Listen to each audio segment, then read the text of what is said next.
ஐயா. அப்பா பிதாவே சோத்திரம், இயேசுவே சோத்திரம், பரிசுத்த ஆவியானவரே உமக்கு கொடான கொடி நன்றி பலி செலுத்தி உண்மை உயர்த்தி போற்றுகிறோம், வாழ்த்தி வணங்கி இந்த நாளை ஆசீர்வதித்து கொடுங்க.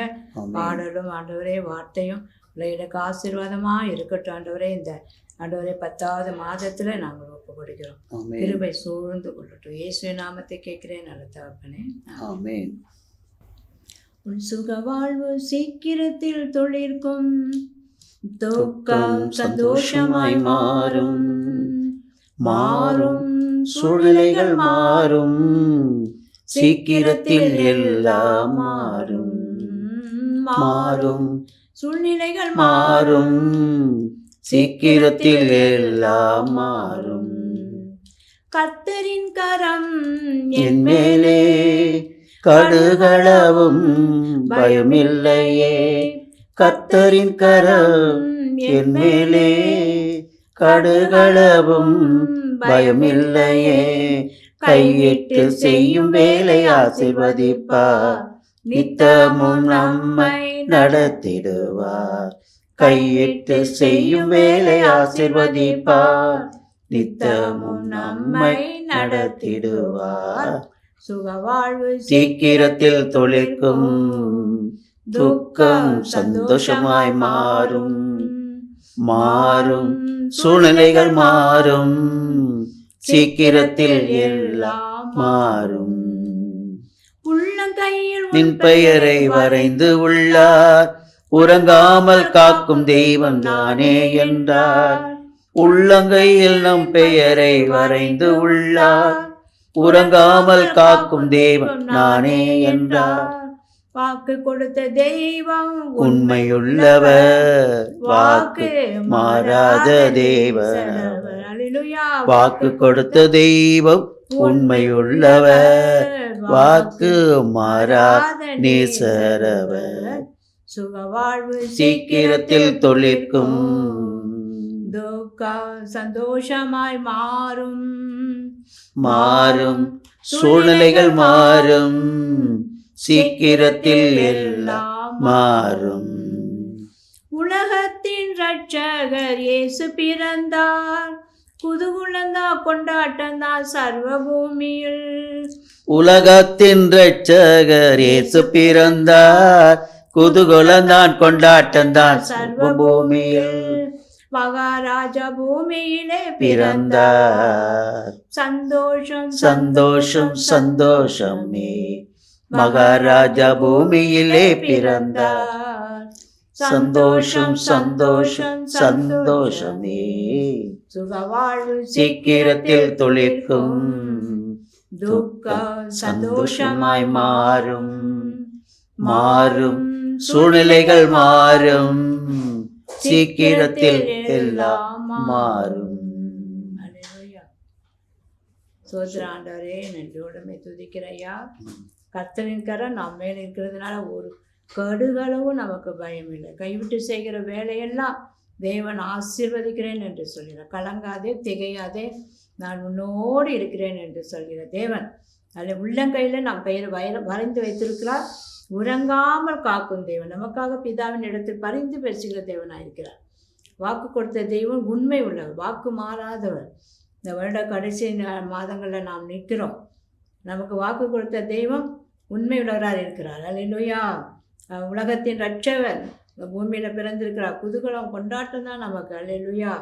அப்படியாக இந்த நாளில் கூட இயேசுவை அறியாமல் இருக்கிற பிள்ளைகள் கூட ஏசப்பா என்று கூப்பிடுங்க. கூப்பிடும்போது கர்த்தர் நம்மளுக்கு பெரிய காரியங்கள் செய்ய வல்லவராக இருக்கிறார்.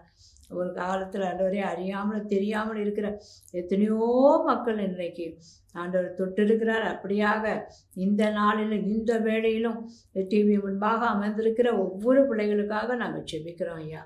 ஆசீர்வதிக்கும்படியாக செபிக்கிறோம். ஒரு நன்மை குறைபடக்கூடாது. வருத்தப்பட்டு பாரம் சுமக்கிறவர்களே எல்லோரும் என்னிடத்தில் வாருங்கள், நான் உனக்கு இளைப்பாறுதல் தருவேன் என்று சொன்ன தேவன். அப்படியாக சோர்ந்திருக்கிற பிள்ளைகளுக்கு சீக்கிரமாய் சுக வாழ்வு துளிர்க்கட்டும். இப்போது கூட நம்ம தேசத்துக்காக ஜெபிப்போம். தேசத்தில் கூட பஞ்சம் பட்டயம் கொள்ளை நோய் துஷ்ட மிருகங்கள் வரக்கூடாது தகப்பனே. அப்படியாக ஆண்டவரை கட்டிப்பிடிக்கிறோம் இயேசுவின் நாமத்தினால. வாலிப பிள்ளைகளை ரத்த கொட்டைகளை மூடி மறைத்து கொள்ளுங்க ஐயா. போக்களை மறக்கும் சமூகம் இருக்கட்டும். பிள்ளைகளுக்கு நல்ல ஞானத்தை தாங்க, நல்ல படிப்பை கொடுங்க. எல்லாத்துலேயும் பிள்ளைகளை உயர்த்தி மகிழும்படியாக செபிக்கிறோம் ஐயா. ஒரு நன்மை குறைப்படக்கூடாது. கிருபை சூழ்ந்து கொள்ளட்டும் ஆண்டவரை. பெண் பிள்ளைகளுக்கு பாதுகாப்பை கொடுங்க ராஜா. ஆளுகை செய்கிற தலைவர்களுக்கு நல்ல ஞானத்தை கொடுத்து ஒருவருக்கொருவர் விரோதம் இல்லாதபடி சமாதானத்தோடு ஆண்டவரை எங்கள் தேசத்தை நடத்தும்படியாக நாங்கள் செபிக்கிறோம் ஆண்டவரே. சோத்த அண்டை நாடுகள் கூட நல்ல உறவு இருக்கணும் ராஜா. ஆண்டவரே மனஸ்தாபம் இல்லாதபடி அன்பு ஆண்டவரே ஆதி அன்பை நீங்கள் ஊற்றும்படியாக நாங்கள் செபிக்கிறோம். அல்லேலூயா. வியாதினாலே இன்னைக்கு அநேக பிள்ளைங்க கஷ்டப்படுகிறாங்க.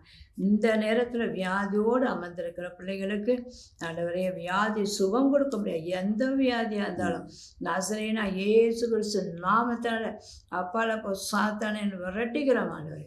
பரிபூர்ண சுகத்தை கொடுங்க இயேசுவின் நாமத்தினால. எதை கேட்டாலும் செய்வேன் என்று சொன்ன தெய்வம். வறுமையில் இருக்கிற பிள்ளைகளுக்கு அந்த வறுமை எடுத்து போடுபடியாக ஜெபிக்கிறோம் ஐயா. ஆண்டவரே அப்பா போதை வஸ்துக்கு அடிமையாக இருக்கிற பிள்ளைகளுக்கு இயேசுவின் நாமத்தால் சுட்டரித்து போடுகிறோம் ஆண்டவரே. விடுதலை கொடுங்க, சுகவாழ்வு ஆண்டவரே. அப்பா துளிர்க்கட்டும் ஐயா. நமக்கு ஒரு ஆண்டவரே பாலகன் பிறந்திருக்கிற கத்தத்தோ தோளின் மேலே இருக்குது என்று சொன்னீங்களையா. கடனால் அநேக பிள்ளைங்க மாட்டியிருக்கிறாங்க ஐயா. அந்த கடன் பிரச்சனையிலிருந்து விடுதலை கொடுங்க ஐயா. பிள்ளைகளுக்கு விடுதலை கொடுங்க. மீண்டுமா கடனில் சிக்கி கொள்ளாதபடி பாதுகாத்து கொள்ளுங்க. உங்கள் கிருபை பிள்ளைகளை சூழ்ந்து கொள்ளட்டும். போதும் வார்த்தைக்காக நாங்கள் செபிக்கிறோம். வார்த்தையே வெளிச்சம்னு சொல்லிக்கிங்க. வார்த்தையை பிடித்து கொண்டு பிள்ளைகள் ஆண்டவரை உற்சாகமாய் ஓடட்டும். ஆசீர்வதிங்க. இயேசு நாமத்தை கேட்கிறேன் நல்ல தகப்பனே. ஆமென். பிரியமான தேவனுடைய பிள்ளைகளே, ஒரு நல்ல நேரம் என்று சொன்னால் தேவனோடு கூட நம்ம இணைந்திருக்கிறோம் பாருங்க. இதுதாங்க நல்ல நேரம். ஏனோக்கு என்கிற மனுஷன் தேவனோடு கூட 300 வருடங்கள் என்ன செய்து கொண்டிருந்தானா, சஞ்சரித்து கொண்டிருந்தான். கூடவே அவரோடு கூடவே இணைந்து கொண்டிருந்தான். அல்லேலூயா. நம்ம அப்படி தான் இருக்கணும். தெய்வ சமூகத்தில் தான் நமக்கு பரிபூர்ண ஆனந்தம். அவருடைய வலது பாரிசத்தில் தான் நித்தியமான பேரின்பம். இன்றைக்கி பார்த்தீங்கன்னா ஞானம் மிக முக்கியமானது. என்னன்னாக்கா ஞானம். இங்கே இந்த வசனத்தில் நீங்கள் நீதிமொழி புத்தகத்தில் முதல் ஒரு 10 வசனத்தை நாம் சுருக்கமாக நம்ம தியானிக்கலாம். என்னன்னு சொன்னால், தாவீதின் குமாரனும் இஸ்ரவேல் ராஜாவுமாகிய சாலமோனின் நீதிமொழிகள் அப்படின்னு சொல்லப்படுது. தாவீதின் குமாரனும் இஸ்ரவேல் ராஜாவுமாகிய சாலமோனின் நீதிமொழிகள். சாலமோன் ராஜா வந்து பார்த்தீங்கன்னா ஆண்டுகிட்ட என்ன கேட்குறாரு? ஞானத்தை கேட்குறாரு. அல்லேலூயா. இவரை போல ஒரு ஞானி இது வரைக்கும் இல்லையா, இனி பிறக்கவும் முடியாதாம் அப்படின்னு வசனம் சொல்லுது. நீங்கள் பார்த்தீங்கன்னா 1 ராஜாக்கள் புத்தகத்தில் 3வது அதிகாரத்தில், இப்போது என் தேவனாகிய கர்த்தாவே, தேவரே உமது அடியேனை என் தகப்பனாகிய தாவீதின் ஸ்தானத்திலே ராஜாவாக்கினீர். அல்லேலூயா. அவருடைய தகப்பன் யார்? தாவீது. தாவீது யார்? ராஜா. இப்போ அந்த ராஜா போஸ்டிங்கில் யார் வரார்னா மகன் வரார். ஆனால் வந்த உடனே அவர் தேவனுக்கிட்ட கேட்குறாரு. என்ன கேட்குறாரு? இப்போது என் தேவனாகிய கர்த்தாவே, 1 ராஜாக்கள் புத்தகம் 3வது அதிகாரத்தில் நான் 7வது வசனத்தை நான் வாசிக்கிறேன். இப்போது தேவனாகிய கர்த்தாவே, தேவரே உமது அடியேனை என் தகப்பனை தாவீதின் ஸ்தானத்திலே ராஜாவாக்கினீரே. எல்லாரும் ராஜாவாக முடியுமானா முடியாது. அவர் யாரை ராஜாவாக்கணும்னு நினைக்கிறாரோ அவங்க தான் ராஜாவாக முடியும். அதான் சொல்கிறார், ராஜாவாக்கினீரே, நானும் என்றால் போக்குவரவு அறியாது சிறு பிள்ளையாக இருக்கிறேன். அல்லேலூயா. எங்கள் அப்பா மாதிரி கிடையாது. எனக்கு ஒன்றும் தெரியாது. நான் வாலிபனாக இருக்கிறேன். அல்லேலூயா. எனக்கு எப்படி நாட்டை நடத்தணும் கொள்ளணும் எதுவுமே எனக்கு தெரியாதுன்ற. அல்லேலூயா. அவர் சொல்கிறார் பாருங்க. அதுக்கு மேலே என்ன சொல்கிறார் ஆண்டவர்கிட்ட? நீர் தெரிந்து கொண்டதும் ஏராளத்தினால் எண்ணிக்கைக்கு அடங்காதுமான இலக்கத்துக்கு உட்படாதமான திரளான ஜனங்களாகிய உமது ஜனத்தின் நடுவில் அடியேன் இருக்கிறேன். எவ்வளோ ஜனங்க இருக்கிறாங்கன்னு எனக்கு தெரியல. அவ்வளோ ஜனங்களுக்கு மதியில் என்னவா மாற்றி வச்சிருக்கிறீங்க, ராஜாவாக்கி வைத்திருக்கிறீரே. ஆகையால் 9வது வசனத்தில், உமது ஜனங்களை நியாயம் விசாரிக்கவும் நன்மை தீமை இன்னதென்று வகையறிக்கவும் அவங்கள சரியான முறையில் நடத்தி செல்லவும் அடியேனுக்கு ஞானமுள்ள இருதயத்தை தந்தருளும். பார்த்தீங்களா?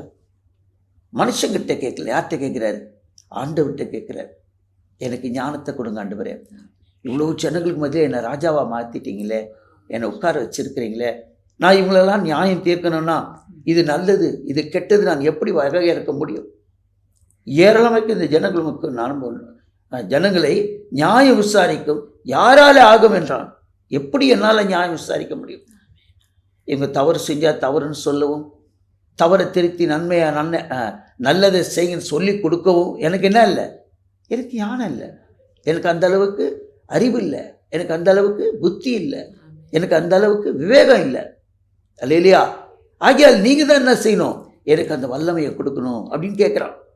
சாலமன் இந்த காரியத்தை கேட்டது ஆண்டுடைய பார்வைக்கு உகந்த விண்ணப்பமாக இருந்ததுன்னு 10வது வசனம் சொல்லுது. இதை கேட்டவுடனே ஆண்டவருக்கு என்ன ஆயிடுச்சு தெரியுங்களா? என்கிட்ட வந்து ஞானத்தை கேட்குறான். போஸ்டிங் வந்துட்டோம், உட்காந்துட்டோம், நம்ம எது வேணால் செஞ்சுட்டு போகலாம், நம்மகிட்ட தான் அதிகாரம் இருக்குதே அப்படின்னு அவன் ஆள் இல்லை. வரல சொல்லிங்களா? ஆண்டுகிட்ட கேட்குறான் எனக்கு ஞானத்தை. இது ஆண்டருக்கு எப்படி இதுதான் ரொம்ப அவருக்கு விண்ணப்பம் வந்து அவருக்கு உகந்ததாக இருந்துதான். பாருங்கள், சாலமன் இந்த காரியத்தை கேட்டது ஆண்டுடைய பார்வைக்கு உகந்த விண்ணப்பமாக, ஏற்ற விண்ணப்பமாக. எல்லாம் தான் நம்ம ஜெபம் பண்ணுறோம், என்னென்னமோ ஜெபம் பண்ணுறோம். ஜெபிக்கும் போது கூட என்ன கேட்கணும், ஏது கேட்கணும், ஆண்டவர்கிட்ட நிதானத்தோடு கேட்கணும். அப்போ தான் ஆண்டவருக்கும் பிரியமாக இருக்கும். அல்லேலூயா. சும்மா ஏதோ வந்தது போன்னு ஏதாவது அப்படி கேட்கக்கூடாது. இவன் கேட்குறா பாரு, அது ரொம்ப உகந்த விண்ணப்பமாக இருந்துச்சான், அவருக்கு ஏற்ற ஒரு விண்ணப்பமாக இருந்துச்சான். அப்போ அவர் சொன்னாராம் 11வது வசனத்தில், ஆகையால் தேவன் அவனை நோக்கி, அவங்ககிட்ட ஆண்டவர் பேசுகிறார். என்னன்னு பேசுகிறாரு?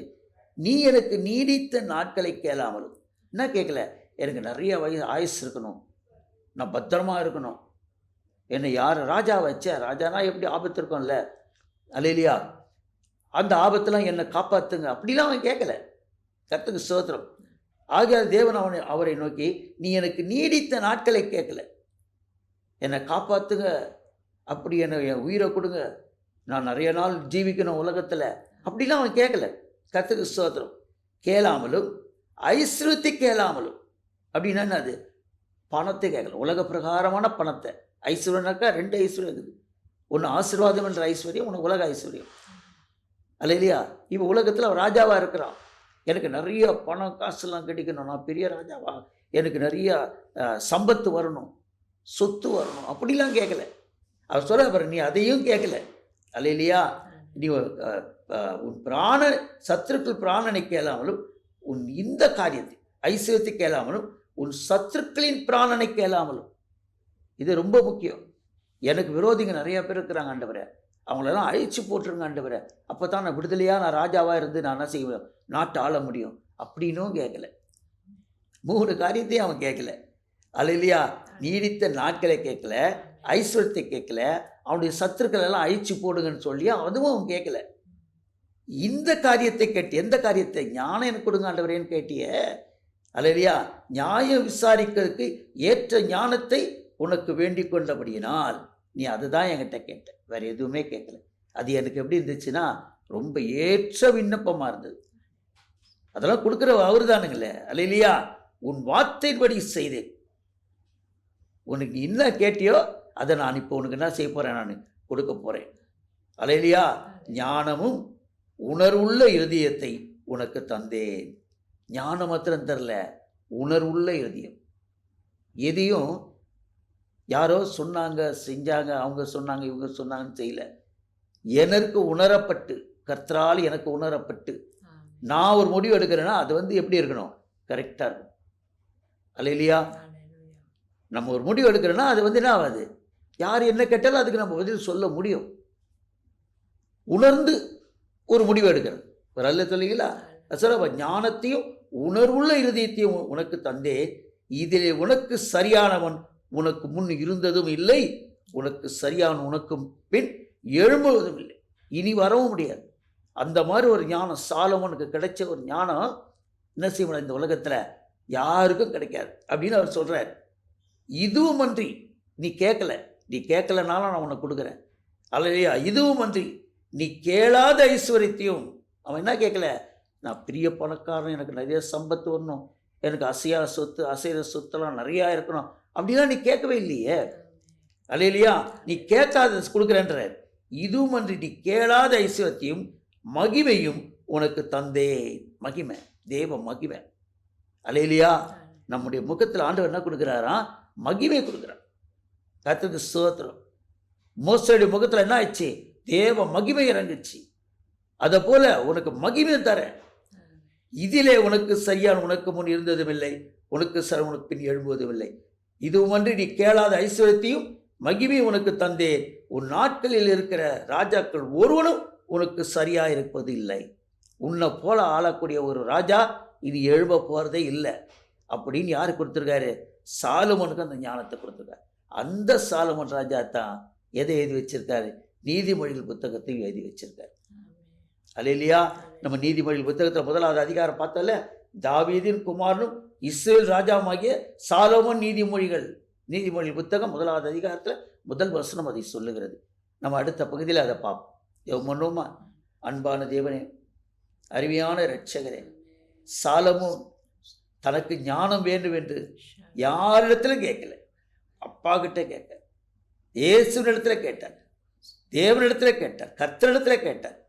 அவனுக்கு இதுவரை யாருக்கும் இல்லாத ஞானத்தையும் அறிவையும் புத்தியும் வேகத்தையும் கொடுத்து ஐஸ்வர்யத்தையும் கொடுத்து மகிமையும் கொடுத்து உமக்கு நன்றி ஸ்தோத்திரங்களை செலுத்துகிறோம். அதே போல உங்களுடைய பிள்ளைகள் எல்லோரும் உம்மிடத்துல என்ன கேட்கணும்? ஞானத்தை கேட்கணும். ஆண்டவரை கேட்டு பெற்றுக்கொள்ள நான் தகவல் பரிசுத்த ஆவியானோட எத்தாசுடன் நஸ்ரேனாகிய இயேசு கிறிஸ்து நாமத்தினாலே கேட்கிறோம். ஜீவனுள்ள நல்ல பிதாவே, ஆமென்.